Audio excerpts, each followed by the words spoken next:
Warships. These powerful fighting vessels are designed to engage and destroy their enemy with a variety of weapons and tactics. But sometimes, things can go horribly wrong.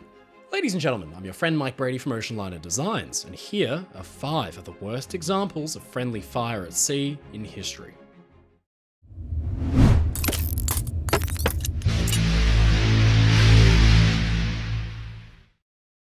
The Mogami was the class leader of a new breed of Japanese cruiser. These ships, built under the restriction of the Washington Naval Treaty, were originally classified as light cruisers, but they were actually much larger than they even had to be in order to circumvent the restrictions that had been placed on Japan. When the Naval Treaty broke down, they were quickly refitted into heavy cruisers and became one of the deadliest weapons of Japan's naval arsenal. The Mogami was completed in 1935, and over the course of the Second World War would fight all across the Pacific, participating in battles in Indochina and across Indonesia. Unfortunately for the Japanese, though, it would never be quite the weapon that it had been designed to be. Deadly, for sure, but just not in the way that they'd originally intended. The Mogami's first incident with friendly fire would come in the aftermath of the Battle of the Java Sea in 1942. The ship and its accompanying fleet mates were escorting troop ships carrying soldiers destined to invade Java and the Dutch East Indies. While hunting down the remnants of the Allied forces in the area, Mogami, along with the cruiser Mikuma and their escorting destroyers, would stumble across the Allied cruisers Houston and Perth, and Mogami rushed to engage. On the evening of the 28th of February through to the morning of 1st of March, the Japanese ships let off a hail of torpedo and searchlight-directed gunfire at the Allied ships.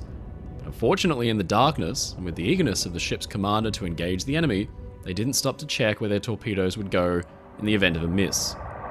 5 of Mogami's torpedoes sped past the Perth and the Houston and into the anchorage that the troop carriers were hiding in during the battle. Though the Mogami and other ships would eventually sink the Houston and the Perth, 5 Japanese ships were sunk by their own escort during the battle. 4 troop carriers and a minesweeper, all in all carrying hundreds of Japanese troops and sailors, including the commander of the entire invasion force, Lieutenant General Hitoshi Imamura, the troop ships Ryoja Maru, the Sakura Maru, the Morai Maru, and the Tatsumo Maru, were all hit. One of these sank immediately, while the others were forced to beach themselves to save their equipment and men. 2 of them were headquarters ships carrying important Japanese officers and equipment. Imamura managed to survive the sinking of the Ryoja Maru by jumping overboard, and was left floating in the ocean on a piece of wood for 20 minutes before he was rescued by a boat, having had to dodge the tanks, trucks, and the rest of the equipment that slid off the deck and into the water around him. Reportedly, once he was back ashore, his personal aide congratulated him on a successful landing. Though he and many of his men were able to swim to shore before drowning, this was a humiliating moment for the entire Japanese Navy. In all the confusion of the battle, there was no blame assigned to the Japanese Navy immediately. At first, it was simply assumed that the Allied force had managed to get a few torpedoes off that had managed to strike their targets. However, the attack had caused enough damage and there were enough unknowns that an official investigation was launched to find the culprit behind the incident. And it quickly became clear that the sinking of the carriers had been a friendly fire incident and not the result of enemy action. The blame was then laid at the feet of the destroyer Fubuki, but the investigation of the incident carried on for years throughout the war, and finally, investigations later in the war confirmed that Mogami was the culprit, not the destroyer as had first been thought. At that point, though, there was little that could be done about it. The accident was simply dismissed as an unfortunate part of warfare. As an interesting side note, this was not the last time the actions of the Mogami would lead to the destruction of friendly ships. During the Battle of Midway, the Mogami attempted to chase an Allied submarine and accidentally turned directly into the path of her old friend, the Mikuma, ramming her. This severely damaged both of the ships, and they were all slowed down, leaving them vulnerable to Allied air attack. But that wasn't all. During the Battle of the Suriago Strait, the ship would again collide with a friendly vessel, this time the cruiser Nachi. This one wasn't entirely Mogami's fault, though, and we're about to find out why. Now, if you thought that the Mogami was getting off a little bit easy for being more dangerous to its friends than its enemies, then fear not. Because during the Battle of the Surigao Strait, the battleship Fuso and the Mogami were paired together, defending against Allied air attacks from early in the morning. When night fell, the ships lost sight of one another, and in the dark confusion, Fuso let off a tirade of fire against what it thought was an enemy ship. It turned out to actually be the unfortunate Mogami. The battleship Fuso was built during the First World War as the lead ship of a new class of Japanese battleships. Laid down just before the start of the war in 1912, she would finally be completed 3 years later in 1915. As a matter of both pride and practicality, the Japanese Navy had been making an effort to outdo their competition wherever possible. As a result, when completed, Fuso was the largest and most powerfully armed battleship in the world. Despite this, she was actually completed too late to take part in the war, and so she would not see combat for over a decade until the Second World War, at which point she was already quite outdated. In the October of 1944, Fuso would finally see the combat she was built for, and it would destroy her.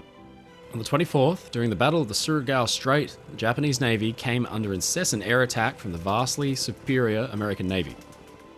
In all the confusion of the battle, Fuso opened fire on what it believed to be an enemy ship at around 1 AM, after a shape was spotted off the port bow. However, this was a case of mistaken identity, because the shape was in fact the Mogami.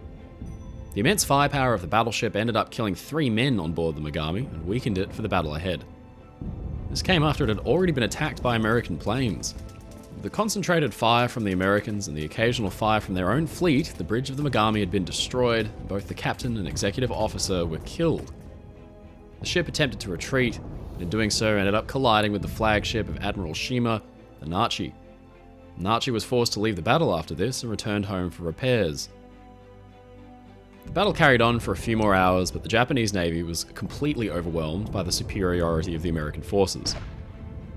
In terms of any investigation, the Fuso managed to get away with firing on their own side because she was actually destroyed by the Americans in the same battle. It's not exactly the best way to avoid an investigation, but it was undoubtedly effective. Mogami was also finally destroyed in this battle, probably much to the relief of any friendly Japanese forces. There was some confusion about how many men managed to survive the sinking of the Fuso. Some reports indicate that all hands were lost, while others say that maybe 10 men managed to survive the sinking. But ultimately though, at least 1,700 Japanese sailors lost their lives when Fuso sank. During the First World War, naval warfare had a decisive new element that was as important as the advent of gunpowder: the submarine. This deadly new weapon had its fair share of successes during the war, but it wasn't without its teething problems. There was a serious lack of communication between surface ships and their subsurface brethren. This, when combined with the sense of paranoia that pervaded the captains of the Navy, led to several disastrous incidents over the course of the war. And one of these was the sinking of the submarine HMS G9 by the destroyer HMS Pasley in 1917, after the submarine had accidentally opened fire on its ally in the middle of a stormy sea.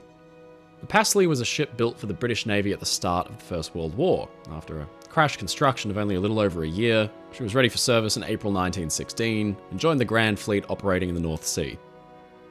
Though it would take part in naval actions, the ship would never actually see any combat in this role. The only real naval warfare it would take part in was the friendly fire incident that would define the ship's brief career. In 1917, the Pasley was operating between Norway and Britain, escorting convoys and protecting them from German U-boats. And unfortunately for the Pasley, the British submarine HMS G9 was operating in that same area, keeping an eye out for German submarines and patrolling the same waters that the convoy was moving through. On the 16th of September that year, the two would stumble into a fatal encounter on the high seas. The weather that night was poor, so in a bit of a storm, the Pasley had lost sight of its cargo ships. It strayed off course in search of the missing vessels. The submarine G9 caught sight of Pasley and thought it was a German ship, and fired off 2 torpedoes before a proper identification could be made. The first torpedo hit Pasley but failed to detonate. The second torpedo was a near miss. Pasley moved immediately to combat stations, and catching sight of the submarine on the waves, Captain Ramsey ordered his ship to ram the enemy.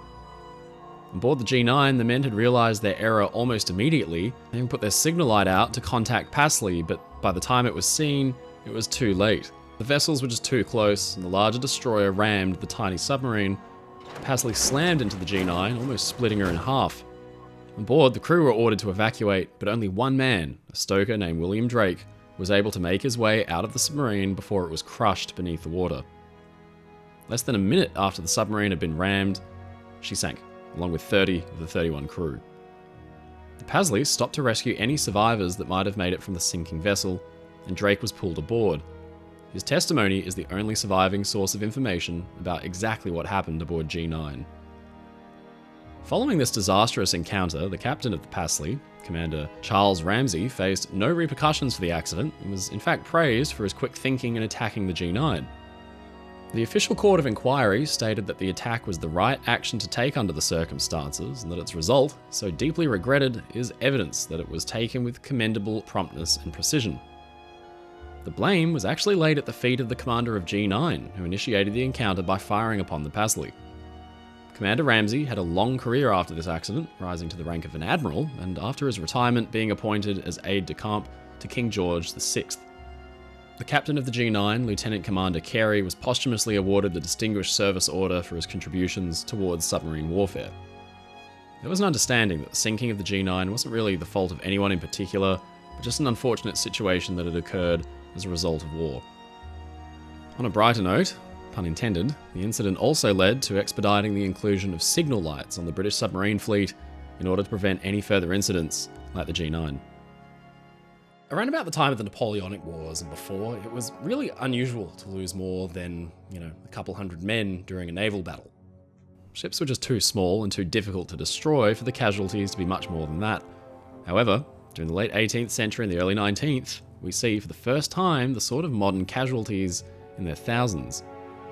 One of the worst naval accidents in history occurred in 1801 during the Second Battle of Algeciras off the coast of Spain. During this battle, the Spanish ship San Hermenegildo mistook the Real Carlos for the enemy. They opened fire and set the Real Carlos on fire, and then sailed closer in order to get a better shot, but a gust of wind caused the two ships to collide. The fire from the Real Carlos spread, and then, spectacularly, both ships detonated.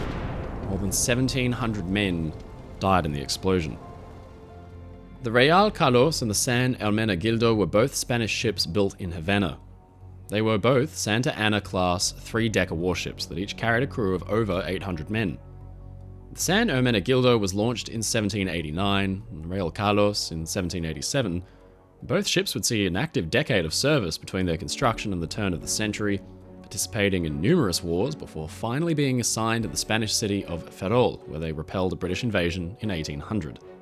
In July 1801, a joint Spanish and French force were anchored in the city of Algeciras, just across the bay from the British naval base at Gibraltar.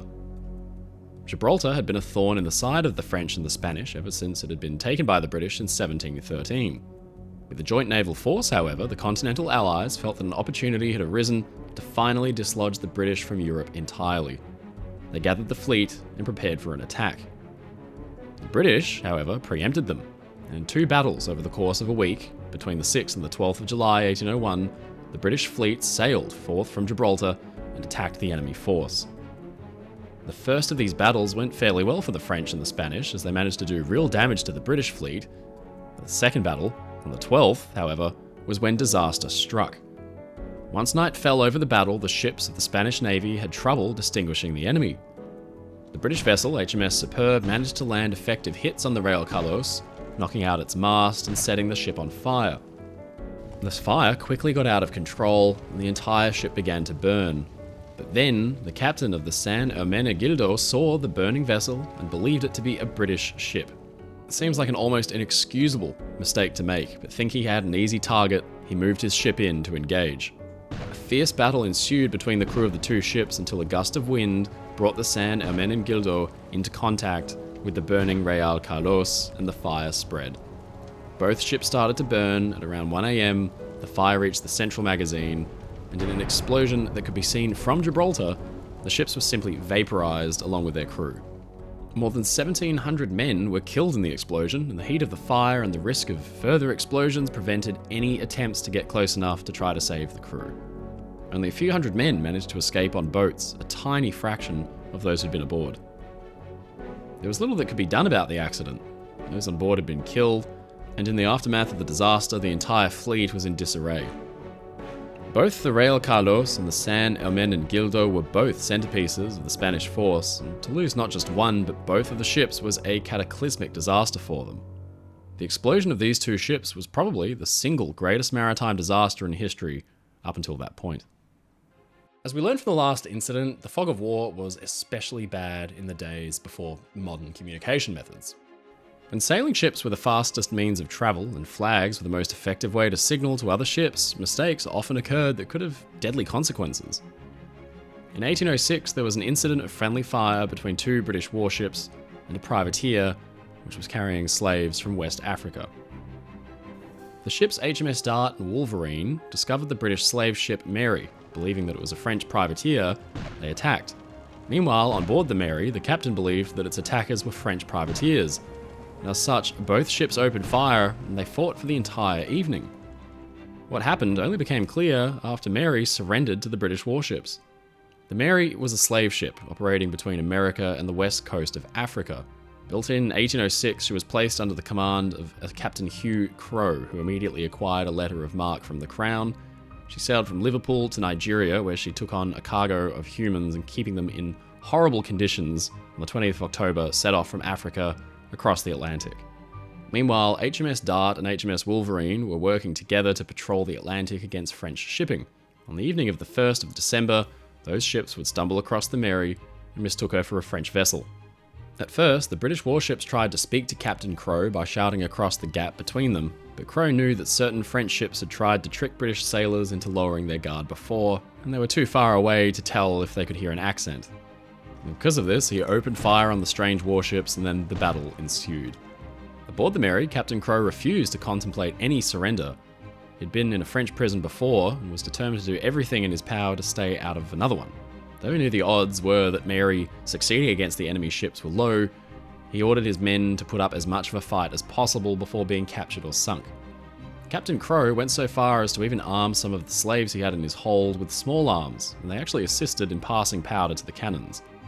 HMS Dart and Wolverine opened fire on the Mary, who fired back, and from 10 PM on the 30th to the next morning, the ships battled one another on the seas. The engagement lasted for hours and only ended once Captain Crowe himself had been wounded and his officers took command of the ship. She pulled down her flags and then waited to be boarded. But Crowe later wrote that, but what was to our astonishment, and I may add our dismay, we found that those who boarded us were our own countrymen. Several men were killed in the engagement, and the Dart in particular had been badly damaged. Once the ships realized their mistake, officers came aboard the Mary and exchanged pleasantries. The captains of the naval warships even went so far as to offer their congratulations to the captain of the Mary for his tenacious fight. The commander of the Dart, Joseph Spear, provided Crowe with a certificate of commendation saying that Hugh Crowe, commanding the ship Mary of Liverpool and last bound from the coast of Africa with slaves, defended his ship in a running action in a most gallant manner and did not give up till his rigging and sails were nearly cut to pieces and several of his people wounded. Crowe was able to retire to England. All in all, the encounter actually made him more popular than he would have been otherwise, and he would later write a popular autobiography in which he described the encounter and became a minor celebrity at home in Britain. It's unclear exactly how many died in the encounter, but there were at least a few among the crew, and even some of the slaves trapped in the hold. It was just 6 years later that the slave trade in Britain was abolished, and the action of Dart, Wolverine, and Mary became an interesting footnote in one of the darker stories of human history. Ladies and gentlemen, it's your friend Mike Brady from Oceanliner Designs. Thank you so much for watching this video. If you enjoyed it, please leave a comment below. And don't forget to subscribe to the channel because we get new videos out weekly. If you want to support my work and get really cool perks like behind the scenes and early access, please visit my Patreon in the link in the description below, or sign up as a YouTube member. Come and join the crew. As always, stay safe, stay happy, and I'll see you again next time.